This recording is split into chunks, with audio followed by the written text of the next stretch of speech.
पहले cut to cut special में आपको दिखाएंगे वो सवाल का जवाब जो हर हिंदुस्तानी के जहन में है। क्या भारत और चीन युद्ध होने वाला है? और अगर जैसा कि लगातार संकेत मिल रहे हैं कि तनातनी बढ़ रही है और ये युद्ध की तरफ भी अग्रसर हो सकती है, तो युद्ध हुआ तो क्या होगा? इस सवाल का जवाब भी तलाशेंगे। Chief of defence staff general Bipin Rawat ने साफ ऐलान कर दिया कि अगर एलएसी विवाद पर बातचीत से समाधान नहीं निकला तो मिलिट्री ऑपरेशंस यानी सैन्य विकल्प तैयार है। यह एक इशारा है कि अगर चीन ने अपनी घुसपैठ को बंद नहीं किया तो आमने सामने के एनकाउंटर के लिए चीन तैयार हो जाए। न्यू इंडिया क्या हो सकते हैं भारत के सैन्य विकल्प? क्या एक बड़ा युद्ध होगा या फिर लिमिटेड एरिया वॉर के जरिए ड्रैगन पर चलाया जाएगा चाबुक? जानने और समझने के लिए देखिए एलएसी पर सीडीएस बयान का A to Z एनालिसिस हमारी इस स्पेशल रिपोर्ट में। एलओसी से लेकर एलएसी तक जिस किसी ने गलवान के खूनी टकराव से लेकर अब तक महीने गुजर चुके हैं। बार बार चीन बात के लिए आगे आता है और चोरी छिपे घात की तैयारी करने लगता है। ड्रैगन की इसी दोमुही चाल पर सीडीएस बिपिन रावत से आया डायरेक्ट मैसेज। एलएसी पर जारी तनातनी को लेकर जनरल रावत ने कह दिया, जरूरत पड़ी तो भारत की बारूदी ताकत तैयार है। क्या है ये मिलिट्री ऑप्शंस? क्या है जनरल रावत का ड्रैगन को पैगाम? अगर युद्ध हुआ तो क्या होगा? इन सवालों का जवाब जानने के लिए पहले समझिए जनरल रावत का पूरा बयान, जिसमें साफ साफ कहा गया है चाइनीज आर्मी की ट्रांसग्रेशन से निपटने के लिए मिलिट्री ऑप्शन तैयार है, लेकिन इन विकल्पों का इस्तेमाल तभी किया जाएगा जब कूटनीतिक और सैन्य स्तर पर बातचीत बेनतीजा रहेगी। जनरल रावत का डायरेक्ट मैसेज आपने समझ लिया। अब जानिए क्या हो सकते हैं वो सैन्य विकल्प यानी मिलिट्री ऑप्शंस जिनका जिक्र सीडीएस ने अपने सख्त बयान में किया। मिलिट्री ऑप्शन नंबर 1, विवादित क्षेत्र से चीनी फौज को खदेड़ना। जनरल रावत के बयान को गौर से देखेंगे तो वो सीधे तौर पर मिलिट्री ऑप्शंस को ट्रांसग्रेशन यानी चीनी घुसपैठ से कनेक्ट करते हैं। यानी हो सकता है कि मिलिट्री ऑप्शन का मतलब लद्दाख की एलएसी पर चीन को सबक सिखाना हो। इस ऑप्शन में भारतीय सेना उन इलाकों में एक्शन को अंजाम दे सकती है जहां चीनी फौज नाजायज तरीके से मौजूद है। इन इलाकों से चीनी फौज को बाजुओं या हथियारों के दम पर खदेड़ा जा सकता है और एक बार फिर इन डिस्प्यूटेड एरियाज में स्टेटस को यानी पहले जैसी स्थिति को लागू किया जा सकता है। जानकारों का भी मानना है अगर बातचीत से चीनी फौज नहीं सुधरती है तो सैन्य विकल्प को आजमाना जरूरी हो सकता है। सीडीएस साहब ने बहुत ही स्पष्ट लफ्जों में कहा है कि military option to deal with the transgression is on the table, और ये भी खास तौर से कहा है कि ये जो मिलिट्री ऑप्शन है this will be exercise only if the talks are unfruitful. Military option number 2, बड़ी और लंबी डिप्लॉयमेंट। लंबे वक्त तक एलएसी पर बड़ी डिप्लॉयमेंट वो दूसरा ऑप्शन हो सकता है जिसके जरिए ड्रैगन के नापाक इरादों पर चाबुक चलाया जा सके, और इसका आगाज न्यू इंडिया की न्यू आर्मी ने उसी वक्त कर दिया था जब बातचीत की आड़ में चीनी घात का पहला संकेत मिला था। अब तक लद्दाख की एलएसी पर भारतीय सेनाओं ने पीएलए को मिरर डिप्लॉयमेंट से जवाब दिया है। जब चीन ने शिनजियांग में अल्ट्रा लाइट टैंक उतारे तो जवाब में इंडियन आर्मी ने T-90 भीष्म की बारूदी ताकत को डिप्लॉय कर दिया।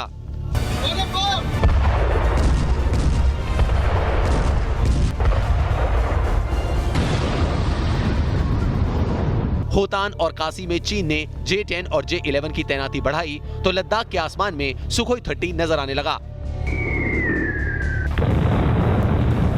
चीन ने अपने फौजियों की तादाद में इजाफा किया तो दौलत बेग ओल्डी जैसे सेक्टर्स तक इंडियन आर्मी ने रातों रात डिप्लॉयमेंट को मजबूत किया। इसी को दूसरा मिलिट्री ऑप्शन माना जा सकता है, यानी ऑपरेशन पराक्रम की तर्ज पर एक लंबी और बड़ी सैन्य तैनाती को अंजाम दिया जाए और चीनी फौज को थका दिया जाए ताकि वो खुद दुम दबाकर भागने को मजबूर हो। इस ऑप्शन का एनालिसिस करें तो समझ आता है कि यहाँ इंडियन आर्मी पीएलए पर 21 साबित होती है। चीन ने लगातार एलएसी से सटे अपने इलाकों में सड़कें और हेलीपैड बना लिए हैं, जो खुद ब खुद बयां करता है कि पीएलए का ट्रांसपोर्ट नेटवर्क यहाँ पहले से तैयार नहीं है। दूसरी तरफ भारत फॉरवर्ड एरियाज के नजदीक तक सड़कें और पुल बना चुका है। साथ ही माउंटेन वॉरफेयर में इंडियन आर्मी का तजुर्बा पीएलए से कहीं ज्यादा है। बेरहम सर्द मौसम में भी इंडियन आर्मी ने तैनाती की तैयारियां पूरी कर ली हैं। भारतीय सेना किसी भी मिलिट्री एक्शन के लिए तैयार है। भारत रेडी है, प्रिपेयर्ड है हर एक कॉन्टिजेंसी के लिए। चाहे वो विंटर्स हो जहां उसके बाद में हो, कोई भी कॉन्टिजेंसी हो, कोई भी चैलेंज हो, कोई भी हुक्म हो, भारतीय सेना एकदम तैयार है। मिलिट्री ऑप्शन नंबर 3, सभी सेक्टर्स में दबाव बढ़ाना। लद्दाख उत्तरी सेक्टर में आता है। ऐसे में अगर भारतीय फौज बाकी 2 सेक्टर यानी मिडिल और लोअर सेक्टर में तैनाती और पेट्रोलिंग को तेज कर दे तो ये चाइनीज आर्मी पर प्रेशर क्रिएट कर सकता है। चीन की सेना को अपने संसाधन बांटने होंगे और मूवमेंट तेज करने के लिए मजबूर होना पड़ेगा। हालांकि भारतीय फौज का इतिहास रहा है कि बिना उकसावे के तनाव कभी नहीं बढ़ाया गया। इसी वजह से इस ऑप्शन को इस्तेमाल करने की संभावना कम नजर आती है। Team news nation.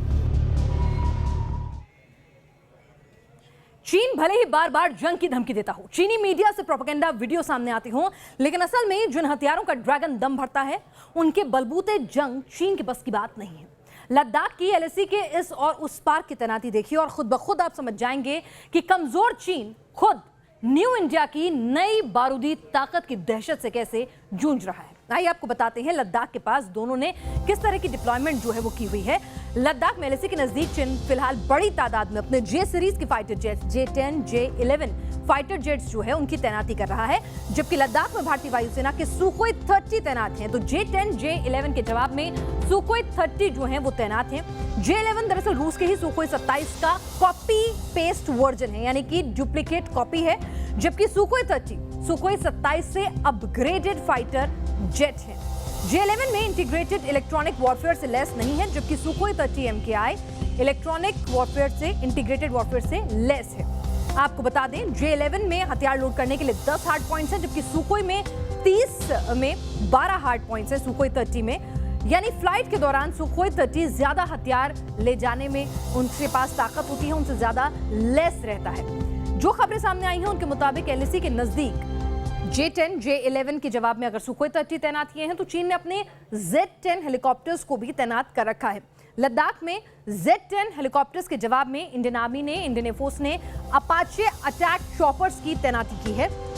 Z-10 पर लगी J-10 missile anti tank operation में कामयाब मानी जाती है, लेकिन अपाचे की हेलफायर मिसाइल और हाइड्रा रॉकेट्स एरियल कॉम्बैट में किसी हेलीकॉप्टर ट्रांसपोर्ट क्राफ्ट को टारगेट करने की कुव्वत रखते हैं। इसी वजह से अपाचे की कॉम्बैट कैपेबिलिटी Z-10 चॉपर से कहीं ज्यादा बताई जाती है। एंटी टैंक कैपेबिलिटी है, एरियल टारगेट हिट करने की क्षमता है। और आपको बता दें कि एलएसी पर पीएलए ने, यानी कि चीन ने अपनी तरफ से होवित्जर तोपों की भी तैनाती जो है वो की हुई है, लेकिन उसके मुकाबले भारत की तरफ से जो तैनाती हुई है वहां पर चीन जो है कहीं भी टिकता हुआ नजर नहीं आता है।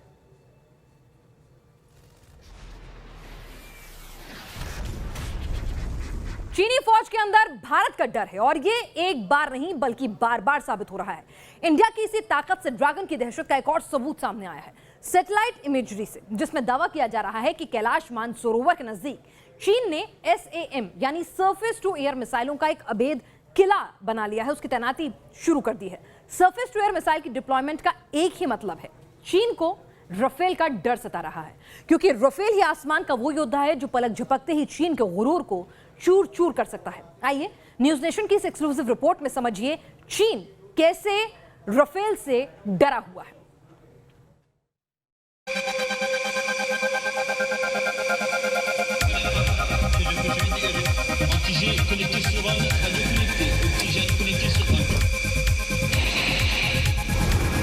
राफेल, वो नाम जिसकी तो पहचान है।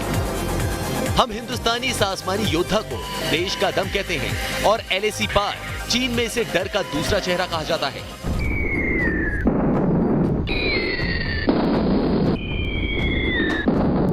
ये राफेल ही है जिसने जिनपिंग और पीएलए के माथे पर पसीना ला दिया है और इसी डर से जन्मा ड्रैगन का मिसाइल प्लान।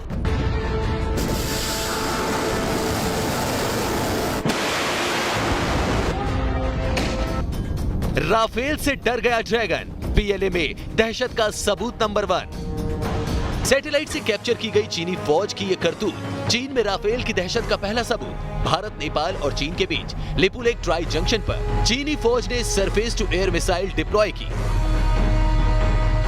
मीडिया रिपोर्ट्स में दावा किया गया है कि ट्राई जंक्शन के पास पीएलए ने एक मिसाइल साइट तकरीबन बना ली है और दूसरी को बनाने का सिलसिला लगातार जारी है।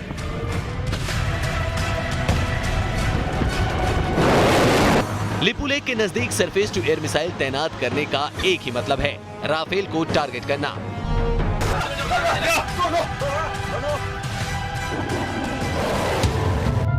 राफेल फिलहाल अंबाला में तैनात है, जिसका सीधा मतलब है कि चाहे अपर सेक्टर यानी लद्दाख की एलएसी हो या फिर मिडिल सेक्टर यानी उत्तराखंड की एलएसी, राफेल चंद ही मिनटों में तैनाती के लिए तैयार हो जाएगा। अंबाला और लिपुलेख के बीच दूरी भी महज 407 किलोमीटर है। चीन को डर है कि कहीं तनातनी बढ़ी तो राफेल अपर सेक्टर यानी लद्दाख के साथ ही साथ मिडिल सेक्टर यानी उत्तराखंड की एलएसी पर भी ऑपरेट करेगा।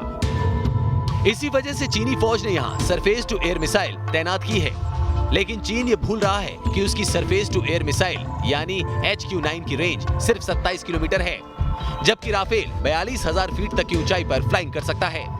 यानी HQ-9 तैनात भी हो तब भी राफेल उसकी रेंज से बाहर ही रहेगा। राफेल से डर गया ड्रैगन, PLA में दहशत का सबूत नंबर 2। राफेल के आने से तो बीजिंग के अंदर डर की लहरें उफान मार ही रही थी। अब राफेल ने LAC के नजदीक नाइट फ्लाइट को अंजाम दिया तो मानो होतान से लेकर बीजिंग तक PLA का पूरा अमला थर-थर कांपने लगा।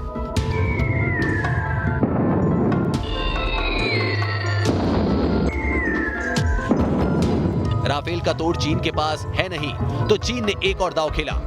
सैटेलाइट इमेजेस से ही पता चला है कि चीन ने लद्दाख के नजदीक होतान एयरबेस पर 2 J-20 स्टेल्थ फाइटर जेट तैनात कर दिए हैं।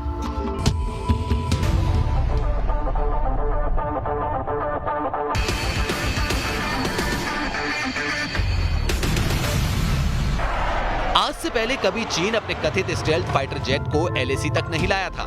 LAC तो छोड़िए, चीन में बना कागज का ये शेर कभी साउथ चाइना सी के मोर्चे पर भी नजर नहीं आया। लेकिन सामने राफेल था और चीन के पास कोई काट नहीं, तो चीन ने J-20 की तैनाती से ब्लफ यानी झूठी ताकत का दांव खेला। जिनपिंग के लिए सबसे बड़ा अफसोस ही है कि J-20 भी राफेल की काट नहीं साबित हो सकता। J-20 भले ही अधूरी स्टील्थ तकनीक से लैस हो, लेकिन वो शॉर्ट रेंज एरियल कॉम्बैट में फिसड्डी है। उसके हथियार भी लॉन्ग रेंज कॉम्बैट के लिए ही बनाए गए हैं, जबकि राफेल शॉर्ट रेंज कॉम्बैट का शहंशाह है। यानी अगर आसमान में राफेल और J-20 का आमना सामना हो जाए तो चीन के इस स्टील्थ फाइटर की तबाही तय है।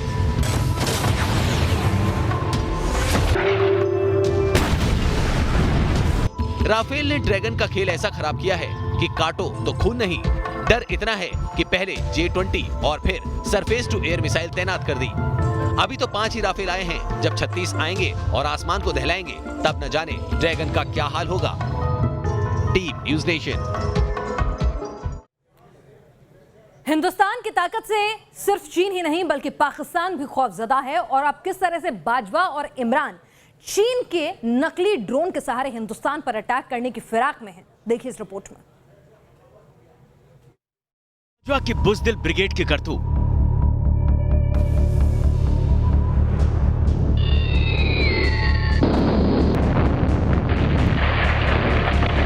अब के बाद ड्रोन से वार।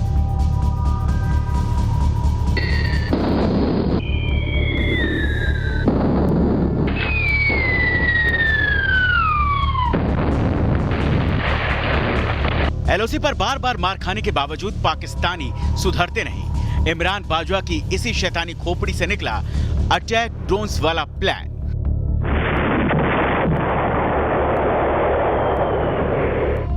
खुफिया सूत्रों से मिली जानकारी के मुताबिक LOC पार से पाकिस्तान आर्म ड्रोन्स भेजने की फिराक में था।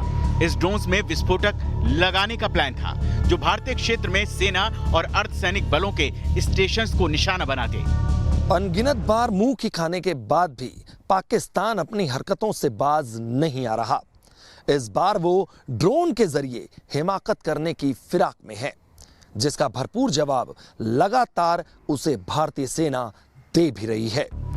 नापाक पाकिस्तान ने सरहद पर जम्मू कश्मीर के आरएसपुरा और सांबा सेक्टर में अटैक ड्रोन्स के जरिए हमलों की साजिश रची, लेकिन पाकिस्तान का ये नापाक प्लान भी फुस हो गया।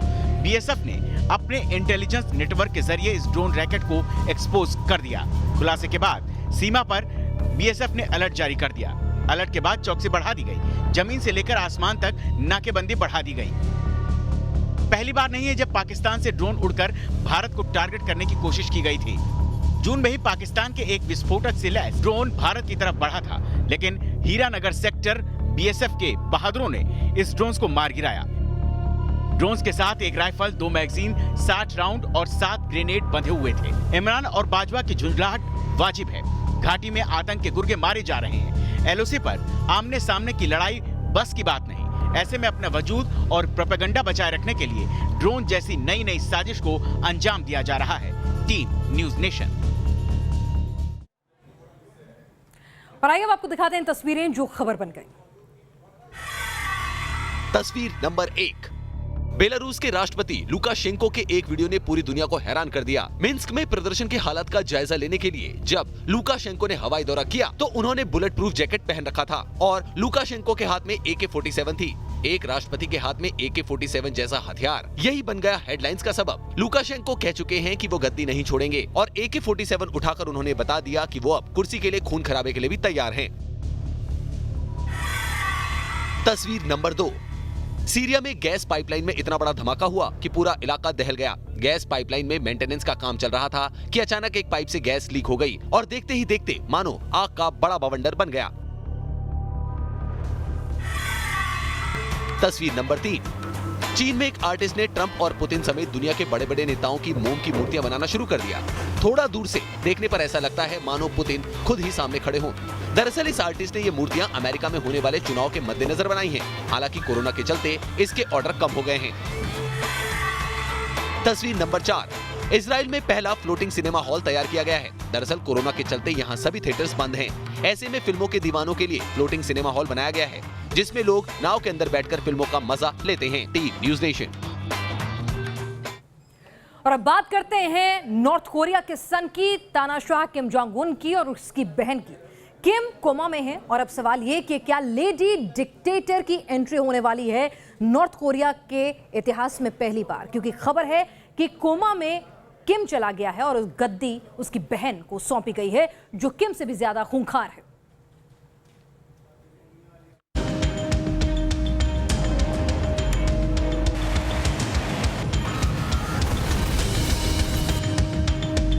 अब नहीं जागेगा सन की तानाशाह।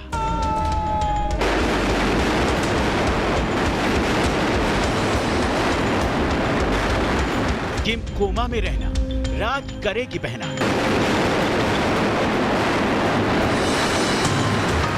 किम की सिस्टर लाएगी दुनिया पर डिजास्टर। सन की के राज में लेडी डिक्टेटर।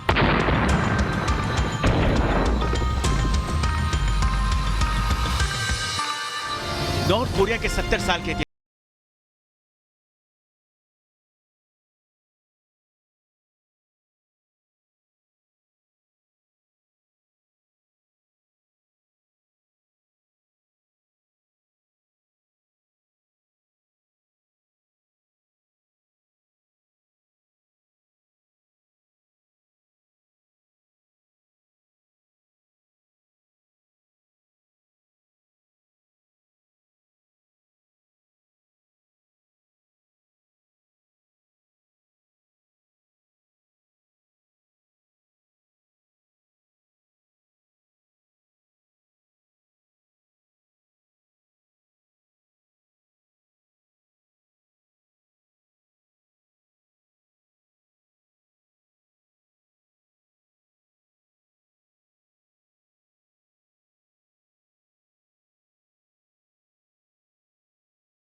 क्या है, इसका अंदाजा आप इस बात से लगा सकते हैं कि ओलंपिक में नुमाइंदगी को लेकर अमेरिकी प्रतिनिधियों से बातचीत तक ये लेडी डिक्टेटर ही सारा खेल कर रही थी। यानी कि किम की सत्ता में जो भी जरूरी चीजें हैं उन सब पर उसकी बहन का या तो दखल है या फिर कब्जा।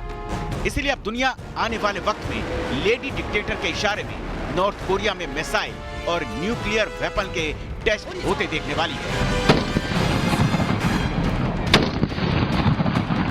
पर्दे के पीछे से सन्टी के साए में रहकर 32 साल के किम ने तबाही का कहर मचाने में कोई कसर नहीं छोड़ी है। अगर ऐसे कैरेक्टर के हाथ में एटम बम का बटन होगा तो दुनिया में हाई टेंशन होनी तय। Team news nation. और अब बात करते हैं चीन के उस डैम की जो चीन को ही डरा रहा है। चीन में कुदरत का कहर कुछ यूं टूटा है जैसे तबाही चीन का इम्तिहान ले रही हो। जिनपिंग के देश में जल प्रलय करोड़ों को बेघर कर चुकी है। ऐसे में चीन के सबसे बड़े डैम के धराशायी होने की संभावना ने चीन को परेशानी में ला दिया है।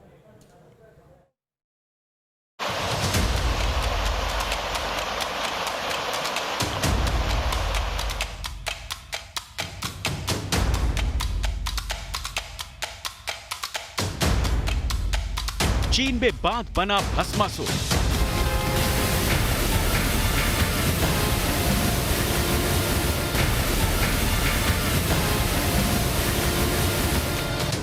पानी में डूब के मरेगा ड्रैगन।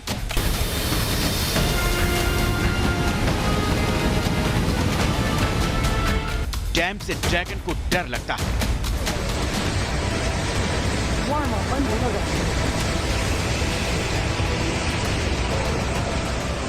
हाहाकारी पानी की धार, तबाह होती ड्रैगन की रियासत, पानी में बर्बाद होती जिंदगी और त्राही त्राही करते लोग।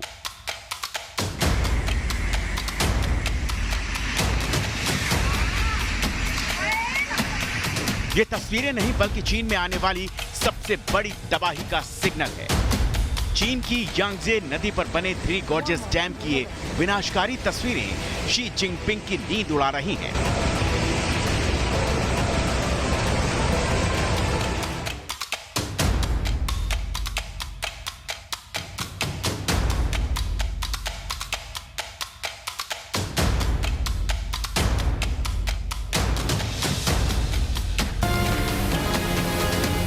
चीन में विनाशकारी बाढ़ या यूं कहें कुदरत का कहर इस कदर टूटा कि चीन का सबसे बड़ा डैम ध्वस्त होने की कगार पर है।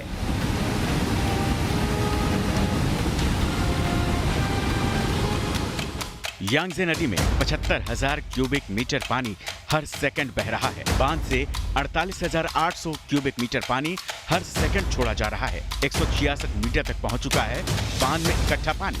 बांध की क्षमता 175 मीटर तक की है। बांध में लगभग 40 बिलियन क्यूबिक मीटर पानी इकट्ठा हो चुका है। थ्री गॉर्जेस डैम में लगातार पानी भरने की वजह से ही चीन में बाढ़ का प्रकोप बढ़ता जा रहा है। जिन इलाकों में मूसलाधार बरसात नहीं हुई वहां की नदियों में भी पानी छोड़ने की वजह से जलस्तर बढ़ गया और उफनता पानी आबादी को चीरता चला गया। जिनपिंग के देश में सबसे बड़ी जल प्रलय आ चुकी है। ऐसी प्रलय जिसने चीन का एनकाउंटर तबाही से कर दिया है। चीन से चलिए, तो आपने देखी देश और दुनिया की चुनिंदा खबरें पूरे विश्लेषण के साथ खबर कट टू कट स्पेशल में। आज के लिए